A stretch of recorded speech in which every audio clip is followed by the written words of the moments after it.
Hi everybody! First of all, I want to take a moment to thank those of you who have watched my speeches over the course of the semester. It's been a joy to be in this class with all of you, and I have really enjoyed the material.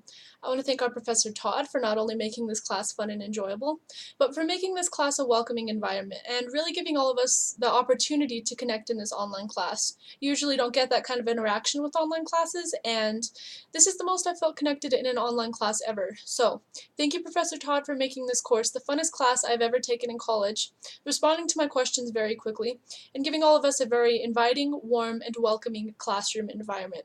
Thank you classmates for allowing me to watch all of your videos, and I wish you all the best in your future. For my final speech, I want to elaborate with you on the wonders of lucid dreaming. Before I get any further into the topic of my speech, I want to make sure all of you are aware that your first time lucid dreaming can be a scary thing. Not having control of your dream while you are conscious in it can be a frightening experience. Also, sleep paralysis is at risk for attempting lucid dreaming, so if any of you try to attempt what I am going to explain in my speech, I highly suggest getting more information from other sources than just this video. I have watched countless videos, read several books, and read numerous website articles on the topic of lucid dreaming, and I hope you all can gain some new information from my video and even try lucid dreaming out for yourself. Today, I will be explaining the facts behind lucid dreaming techniques, how to control your dreams, and how to lucid dream tonight. For starters, I know lucid dreaming sounds like a bunch of new age baloney, but it is completely real and backed up by science 100%. Lucid dreaming is a state where you realize you were inside a dream while you were still dreaming. Therefore, you become lucid. At this point, you become aware that you are in fact in a dream and not in the real world. Quote, dreams provide a world in which we escape from reality into the mind and seemingly have little control over what happens. With lucid dreaming, this is when you are aware you are dreaming and can potentially control your dream.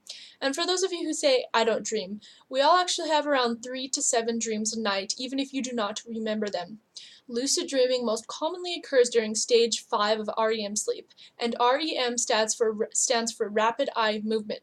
REM sleep actually takes up about 25% of all sleep, and we experience it 90 to 120 minutes each night. This is where all of the dreams happen, and where all of the memories you have are conjured up into dreams. During this point of when you are sleeping, your body is usually most relaxed and doesn't move, while your eyes are the most energetic. During stage 5 of REM sleep, your body also experiences other changes such as increased heart rate, faster breathing, and your brain converts to alpha waves. Alpha waves are increased the most during stage 5 of REM sleep and are part of the reason of what causes us to lucid dream. REM sleep is the absolute key to having the highest chance at a lucid dream. On to the next section. Here, I want to explain to you several techniques you can use to have a higher chance of becoming lucid in a dream. The first thing I want to explain to you are reality checks. What are reality checks? Well, in a lucid dream, you will need to be able to tell the difference between when you are dreaming and reality. Therefore, reality checks are a way of notifying yourself when you are in reality versus when you were dreaming. Reality checks are something to practice while you are awake, so when you are dreaming, you will be able to know you were dreaming when you were asleep. Now, I know that was a lot to take in, but I'll break it down for you. An example of a reality check is trying to push your finger through your opposite hand. In reality, you will always get the same feeling and the same result. Obviously, your finger won't go through the palm of your hand. But in a dream, it will seem strange, and your finger will go directly through the palm of your hand. While performing this reality check, in reality, you want to ask yourself, am I dreaming? This forms a practice of getting yourself in the habit of being aware of reality and when you were dreaming. Another reality check is looking at the time. When you look at the time in real life, glance somewhere else, then check the time again, more than likely the time has not changed. In a dream, the time will be very different each time you glance at it, changing by hours at a time, or the numbers could be spinning such as the clock is broken. The last reality check I wanted to share with you is reading. When you are in reality, it's obviously very easy to make out and read words, but in a dream, it's very difficult to read even a single word, as the words are usually moving, blurry, or hard to make out. Sometimes it can be difficult to remember to do these reality checks throughout the day, and that's okay. Mental reality checks work, such as thinking to yourself and asking yourself, am I dreaming? But it's usually better to have some sort of action or physical object to distinguish the difference between a dream and reality, such as trying to poke your finger through the palm of your hand, checking the time, or trying to read. Reality checks are a huge factor of becoming lucid in a dream. Practicing these several times throughout the day creates a habit, memory, and higher chance we will perform these reality checks in our dreams. When we get an unexpected result, such as our finger going through the palm of our hand, this is when we remember to ask ourselves, am I dreaming? Yes, yes you are. Therefore, you are now aware of the fact you are dreaming while asleep. The next technique I wanted to explain to you is actually quite simple. If you like to play video games, then your chances of having a lucid dream are automatically increased. Maybe you've had a dream where zombies were chasing you. You certainly didn't conjure up these memories from real life. Video games allow us to explore worlds other than the reality we live in. Playing video games is giving us experience in the practice of controlling your own world. Video games also expand our knowledge of places we know. For instance, we all know where a specific family member's house is and how to get there. When playing video games, it's the same thing. Even though it's not reality, we know how to get to a specific location and remember it, such as it was a relative's house.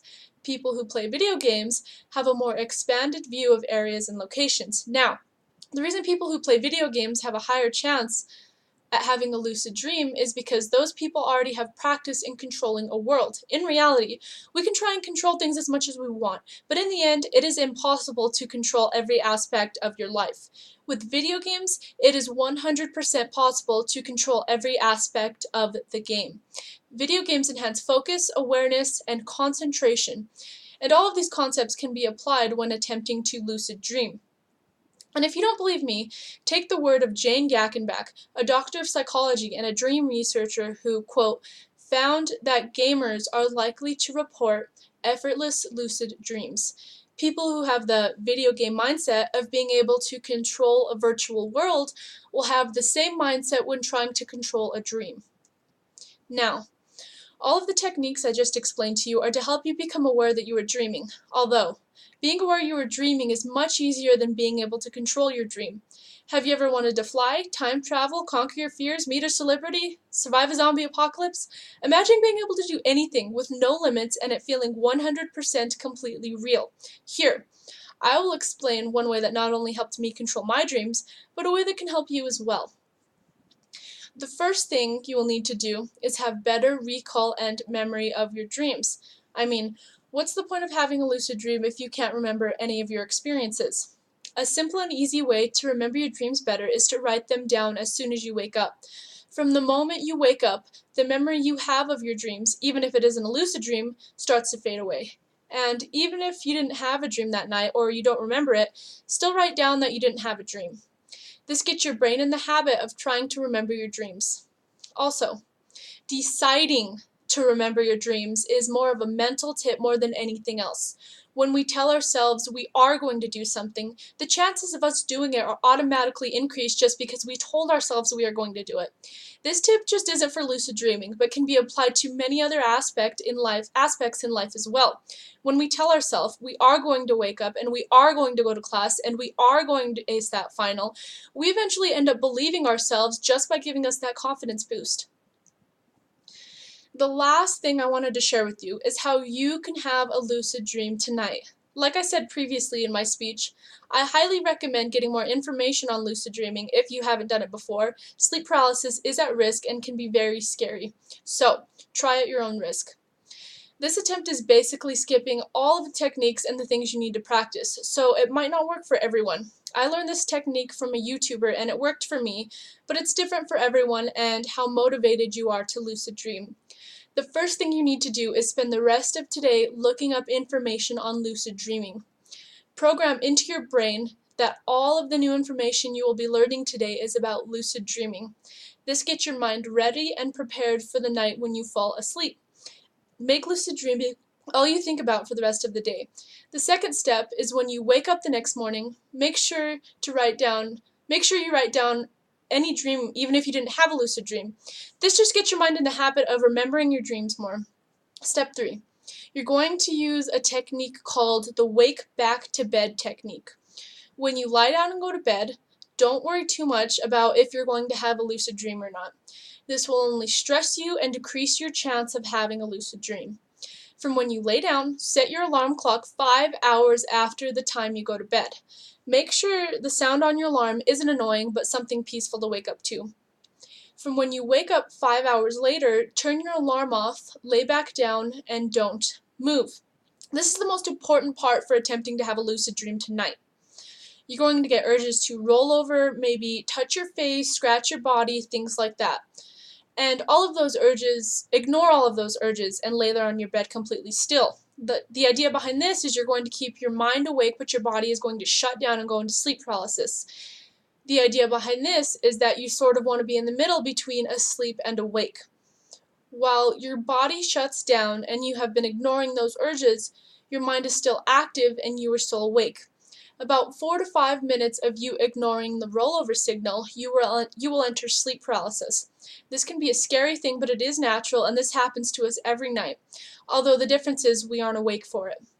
Ignoring those urges confuses our mind, tricking our body into thinking we are asleep when we are actually still awake. And from this point, everyone's experience happens naturally. You either experience a lucid dream and the next morning can remember it, or it might take you some more practice than others. Overall, lucid dreaming is an amazing concept, and I fully believe that everyone should give it a try.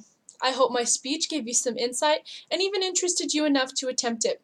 The facts, techniques, how to control your dreams, and how to lucid dream tonight are all just scratching the surface of how much deeper and more complex lucid dreaming actually is.